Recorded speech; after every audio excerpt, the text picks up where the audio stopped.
Hello everybody and welcome back to another video. Today we're going to be briefly analyzing and going through the two opening games that just took place for the Euros. The four teams involved were from Group A. It was England versus Austria as well as Denmark versus Northern Ireland. Here on She Scores Bangers.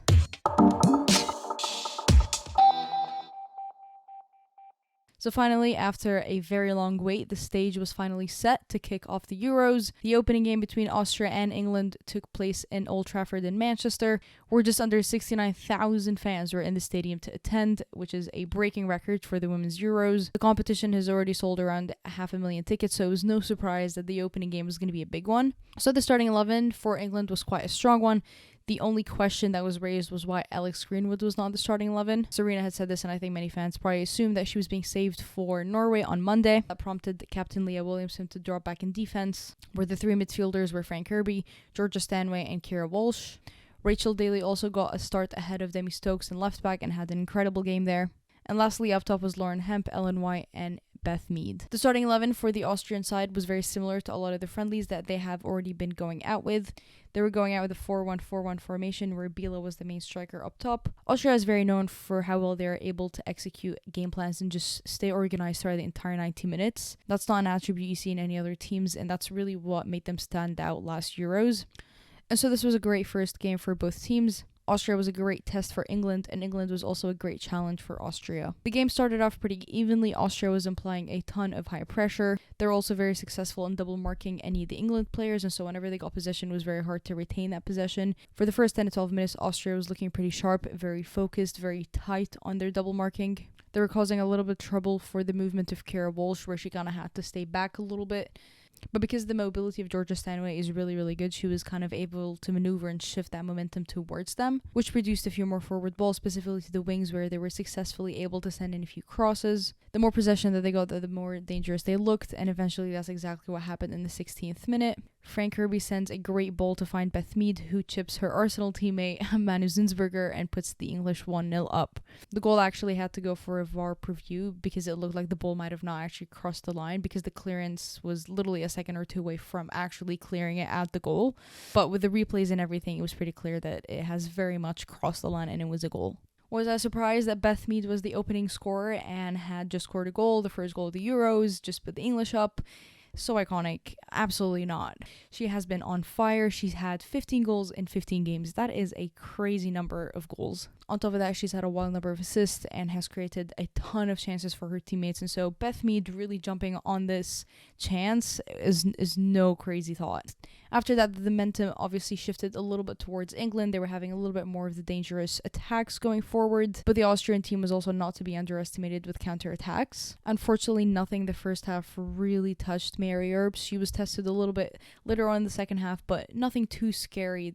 England also seemed to be a lot more diverse in their attacks, which, given the talent in the front three that they have, this is no surprise. It's almost an expectation. They weren't just sticking to one wing, or they weren't just overloading a single player to build these attacks. Really say who was going to come out a winner. It wasn't like England was dominating like we have previously seen them to be. And it wasn't like Austria was drowning by the English attacks or they looked overwhelmed. They still very much looked like they were in the game. And around the 60th minute, England's very deep bench came into play. They took off Ellen White, Beth Mead, and Frank Kirby for Ella Toone, Alessia Russo, and Chloe Kelly. Austria, for example, doesn't have a deep of a bench as England does, and so they're not able to do triple changes in the 60th minute. A lot of the players that they have in the starting 11, they need for almost 90 minutes. It was a very even battle that second half. Austria had a good amount of chances, some very dangerous ones, but when Mary Earps was tested, she showed up. I think as a Manchester United goalkeeper, that also would have meant a lot for her. Arsenal left-back Laura von Werther had an incredible game, easily one of the best games of her career so far. Sometimes she was even faced by Lucy Bronze. Again, not easy players to go up against, and she showed up to do really, really well. Overall, I don't think Austria had a bad night. I just think England had the better night that day. But ultimately, the quality in the first half for England was secured them the goal. The fresh legs that came in the second half brought a little bit more energy to the English team, as the Austrian energy was kind of dipping. Many said, well, England was not as dominant as we have seen them to be, and I think that's totally okay to assume, but you have to understand they're coming up against very tough competition. This is also the Euros. This is not friendly anymore. This is not in preparation for the Euros. This is the actual Euros. Your performance in the final is not going to be as good as your performance in the opening game stages. You build momentum, you build flow, the players grow more chemistry together. Norway and Northern Ireland faced off in St. Mary's today, where at least 10,000 people showed up. This also marked the first years that Northern Ireland qualified for and played in. They had to knock out the likes of Ukraine and Wales to get to that position. This is great news for the young girls in Northern Ireland, for the federation, for the players, for the staff. I'm not a big fan of the manager, but we'll include the manager in there. And so overall, it was a great positive scene to see the Northern Ireland players step on the pitch. For Norway, obviously Ada Hegerberg is back in the squad. She has not been included since the Euros 2017. The big question for Norway is they have a ton of individual stars, a ton of individual players that have been on great form at their club level. How are they going to come together and put that on a collective performance? And after today, I can say that they did a very great job at doing so. The first 15 minutes, Northern Ireland looked to be a little too shaky, a little too nervous. And during those 15 minutes, Norway was able to sneak in 2 really good goals. The first one was by Julia Blackstad, provided by Guro Reiten. Both the goal and the assist are just as impressive as each other. The Monum goal was after a defensive mistake in the Northern Ireland midfield, which just gave away possession.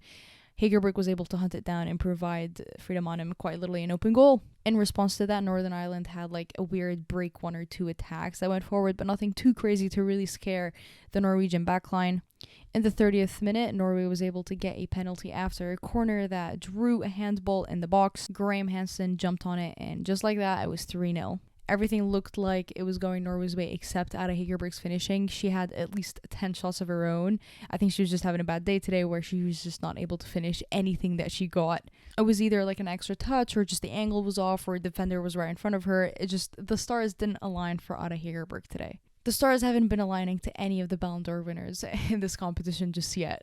First half ended, it was pretty dominant for Norway. I have to say, Northern Ireland did defend a lot better than a lot of people did expect them. Even though they were 3-0 down, the scoreline could have been a lot uglier than that. And 4 minutes after the start of the second half, Northern Ireland was able to get their first European goal. Not only was this their debut in the Euros, this was also their debut goal in the Euros.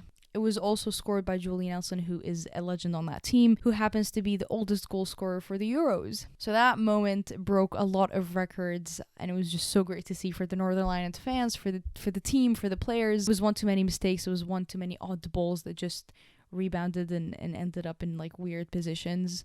They gave Nelson an opening to head that ball in. After that, Norway did unfortunately steal a little bit of the light of the show. They didn't have as much momentum as they did in the first half. They did not have as many dangerous attacks as they did in the first half, and that was mainly because Northern Ireland was able to hold them a little bit tighter and just really maintain their shape. Graham Hansen, everybody knows how great Graham Hansen is, but her footwork that game was honestly scary. There was a moment where she had nutmegged 3 players in a row. She was honestly just toying around with the midfielders and the defenders whenever she fancied, which was a joy to watch for the fans. Julie Blackstad's movement was out of this world today. Every time she was receiving the ball, she looked like she was wide open, not because she was marked badly, but her movement just confused the hell out of whoever was marking her. And if you've seen Guro Reiten play, you know how good she is with finding passes, finding long balls. You also know how good she is with scoring free kicks, which is exactly what happened. In the 50th minute, she scored a beautiful free kick in the bottom corner to put the Scandinavians 4-1 up. It was a very dominant and great performance, and I would say quite what people expected for Norway. What I didn't expect and I didn't understand was Ada Hegerberg, Guro Reiten, Graham Hansen and Ingen all playing 90 minutes. I don't think they're going to be tired or fatigued going to that England game, but you would have not wanted to risk an injury, would you? Speaking of injuries, Northern Ireland's forward Simone McGill had to come off the field visibly crying and in pain because of a possible injury on her knee. So hopefully it's not bad enough where it's going to affect her participation in the Euros. Obviously that would be absolutely terrible and devastating for her. You also definitely don't want it to be bad enough where it affects the beginning stages of the season next year. Meaning Group A currently looks like Norway, England, Austria, and Northern Ireland in the last spot. It's been a very fun and interesting opening 2 games for the Euros. It's exactly what people expected. Fiery, intense crowds, and just a ton of people watching. We're going to stay keeping you updated on the group stages and the entire competition. As always, let us know your thoughts on these opening games and how you think these teams did. Make sure you subscribe to us here on YouTube and follow us on Twitter to stay updated and to continue enjoying the beautiful game. I will see you later.